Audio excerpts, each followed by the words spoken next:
rassemblés devant cet arbre de la paix, un ginkgo biloba. Peut-être vous ne savez pas ce que c'est qu'un ginkgo biloba, mais c'est un arbre symbolique, car il est, après la bombe atomique à Hiroshima, au Japon, où tout avait été rasé, il n'y avait plus de maison, il n'y avait plus rien, et quelque temps après, un arbre est ressorti de terre, c'était le ginkgo biloba. Donc il est très symbolique. Je voudrais vous dire, d'abord, vous demander qu'est-ce que c'est qu'un conflit. Est-ce que vous savez, est-ce que quelqu'un sait ce que c'est un conflit? Non. Eh bien c'est simple. C'est une dispute entre des personnes, des enfants, et puis ça peut aller plus loin, ça peut être une dispute entre pays. Une dispute, on peut même dire une bagarre. Voilà. Eh bien des conflits, il y en a un peu partout. Il y en a quelquefois dans les familles, il y en a aussi dans la cour de récréation, il y en a aussi dans la rue, dans le village, quand nous sommes ici dans une ville, mais on peut dire dans la rue. Il y en a aussi dans le pays et entre les pays. Le conflit, il peut s'arrêter, il peut se régler par une explication, une poignée de main autour d'une table, des discussions, des négociations. Entre les pays, ces conflits déclenchent souvent une guerre qui se termine toujours par des discussions ou des négociations. Mais la guerre, elle peut faire beaucoup de victimes. Elle peut durer. Ça peut durer 8 jours, ou 1 mois, ou 1 an, ou 4 ans, ou 100 ans. À une époque, il y a eu une guerre entre l'Angleterre et la France qui a duré 100 ans. Vous vous rendez compte? Plus vieux que votre arrière-grand-père. Entre-temps, des milliers, des millions de victimes, dont la plupart sont des civils, enfants, femmes, vieillards, dans les guerres modernes. Pourquoi ces guerres? Religion, quelquefois, conquête, souvent, mais surtout récupération de richesses. Autrefois, il y avait des pillages. On faisait des esclaves. Dans les guerres modernes, aujourd'hui, c'est plutôt les puits de pétrole qu'on essaye de récupérer. C'est le contrôle du commerce. Et là, les vrais gagnants, parce qu'il y a toujours des gagnants, mais les vrais gagnants, ce ne sont pas ceux qui se battent, ce sont les marchands d'armes, qui eux ne risquent rien et sont bien à l'abri. Depuis sa création, en 1948, le mouvement de la paix s'est donné pour but d'essayer d'éviter que les conflits ne dégénèrent en guerre. C'est ce que nous appelons la prévention pacifique des conflits. Pour cela, le mouvement de la paix essaie de convaincre les gouvernements et les peuples de mettre en place la culture de paix. La culture de paix, elle a été donnée, prônée par l'ONU, dont a parlé M. le maire tout à l'heure, et l'UNESCO, qui est un organisme qui dépend de l'ONU. l'ONU, c'est l'organisation des Nations Unies pour éviter les guerres. Alors, cette culture de paix, elle oppose l'enseignement de la culture de paix à celui de la culture de guerre et de la violence, surtout. Des gens célèbres, comme M. Gandhi en Inde, peut-être quelques-uns ont entendu parler de ça par leurs parents, M. Mandela en Afrique du Sud, ont opposé la non-violence à des gouvernements tyranniques et ils ont gagné.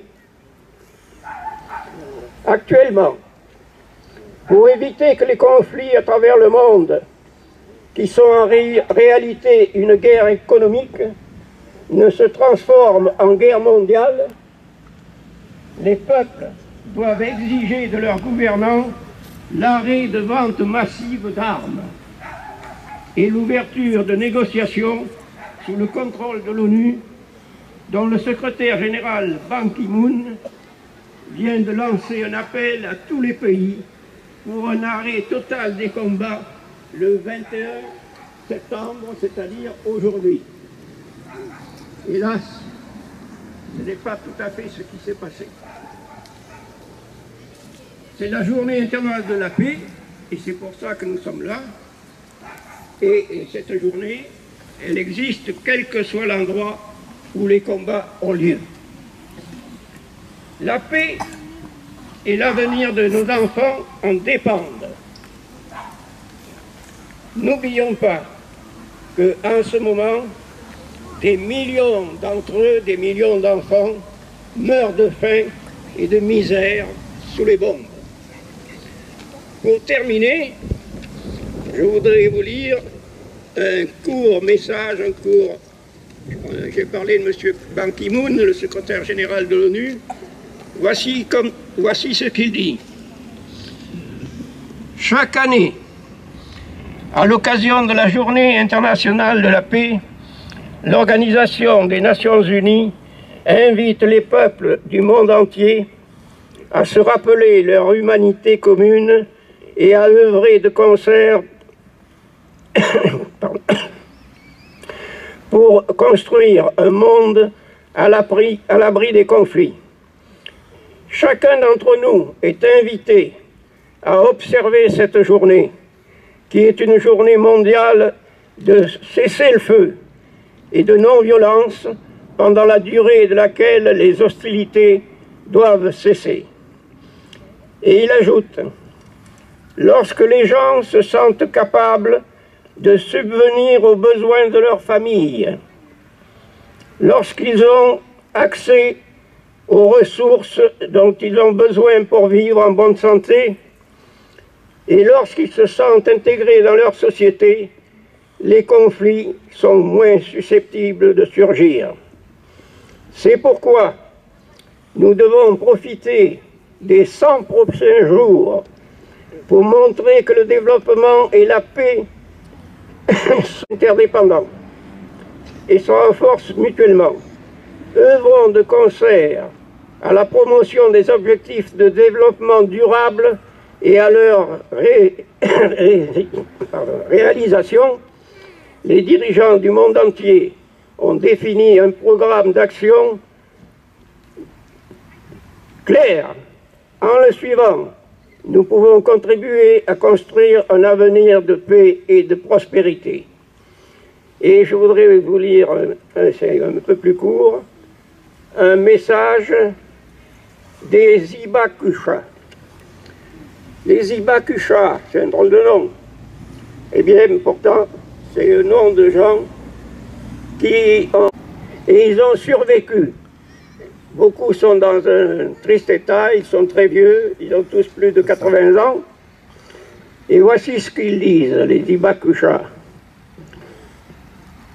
Nous, les Hibakusha, appelons les gouvernements de tous les pays à conclure un traité qui interdise et élimine les armes nucléaires L'âge moyen des Hibakusha dépasse aujourd'hui les 80 ans.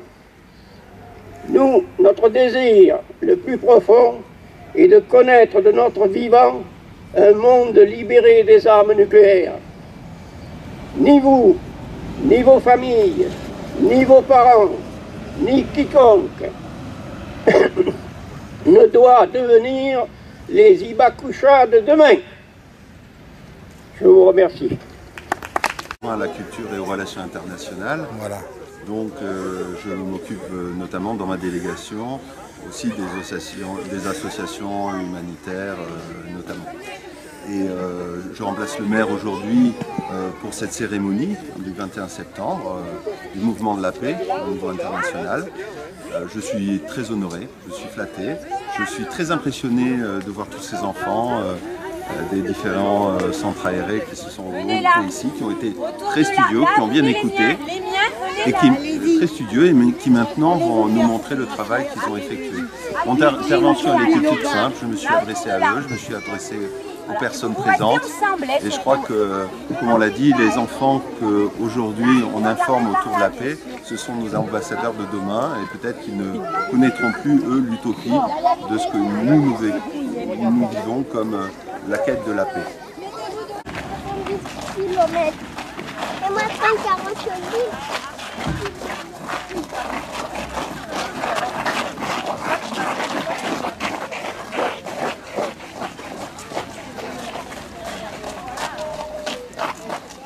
Levez les pieds, Lisa. Voilà la tête de fromage.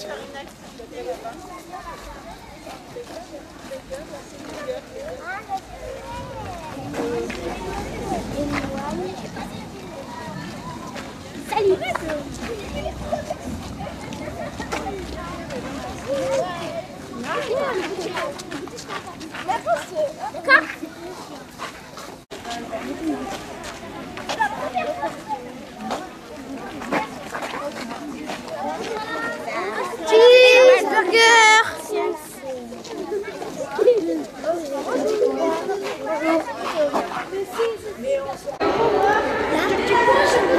Tu veux du vert clair là-bas?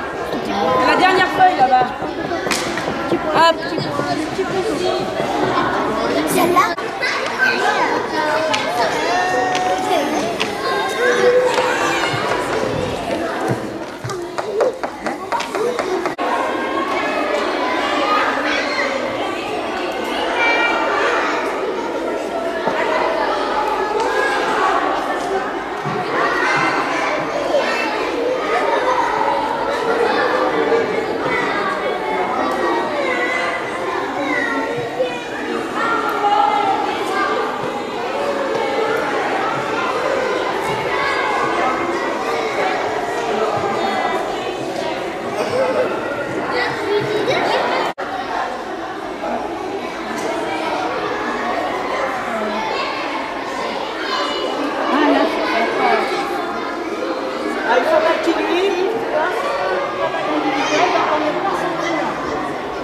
Ah non.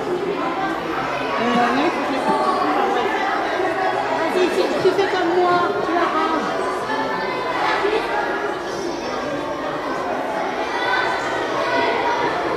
Voilà, allez, tu peux aller là-bas, comme ça, parce qu'on peut tout virer pour goûter. Qu'est-ce qu'on dit, Hugo? Ah bah oui, quand même. Ah oui. N'écrasez pas vos verres. Non, non, les miens, non. D'abord. 18. 18.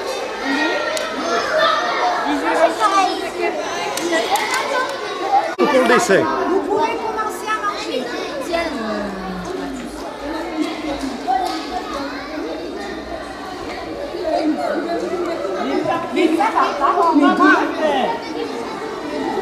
Merveille, c'est insupportable. Insupportable.